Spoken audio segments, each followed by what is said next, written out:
જય હિન્દ મિત્રો। તો ચાલો આજે આપણે જોઈએ એક ગુણોત્તરનો દાખલો જે સિક્કા આધારિત છે। આવા ક્વેશ્ચન અમુક વાર આપણને એક્ઝામમાં જોવા મળે છે। ચાલો આપણે સમજીએ આજે કે આ ક્વેશ્ચનને એક્ઝામ હોલમાં કઈ રીતે અને ફટાફટ ઝડપી મેથડથી સોલ્વ કરીએ। તો આપણો ક્વેશ્ચન છે કે એક બેગમાં 206 રૂપિયાની કિંમતના 50 પૈસા, 25 પૈસા અને 10 પૈસાના કેટલાક સિક્કાઓ 5:9:4 ના પ્રમાણમાં છે। તો 25 પૈસાના સિક્કા કેટલા છે એ શોધવાના છે આપણને। તો પહેલા તો આપણને કિંમત આપી છે કે બેગમાં 206 ની કિંમતના છે અને જે સિક્કાઓ છે એ 50 પૈસા છે, 25 પૈસા છે અને 10 પૈસા છે। તો પહેલા તો આ પૈસાને રૂપિયામાં બદલી દઈએ આપણે। તો આ થઈ જાય 0.50 રૂપિયા, આ થઈ જાય 0.25 રૂપિયા, આ થઈ જાય 0.10 રૂપિયા। હવે પ્રમાણ કેટલા છે આ લોકોના?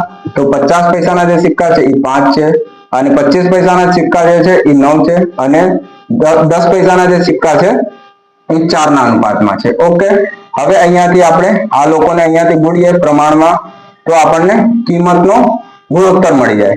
તો 5 થી આમ લખી દઈએ, 5 ગુણ્યા 0.50, 9 ગુણ્યા 0.25 અને 4 ગુણ્યા 0.10। આ કેવો આવી ગયો? કિંમતનો ગુણોત્તર આવી ગયો। આ કોનો આવી ગયો ગુણોત્તર? કિંમતનો ગુણોત્તર। તો અહીંયા થઈ જાય 2.5, આ થઈ જાય 2.25, આ થઈ જાય 0.4। આને ટોટલ કરીએ 2, 2, 4 અને 5, 7.5 અને આ થઈ જાય 1.15 એટલે કે 5.15 ગુણોત્તર।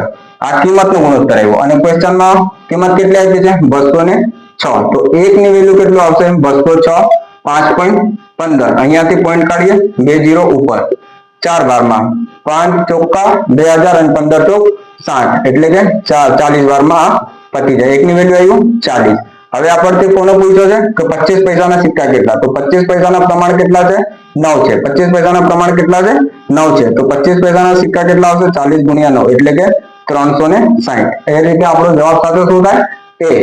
આ જ રીતે આવા ક્વેશ્ચનોને ફટાફટ સોલ્વ કરવા માટે અમારી ચેનલ સાથે જોડાયેલા રહો। Thank you.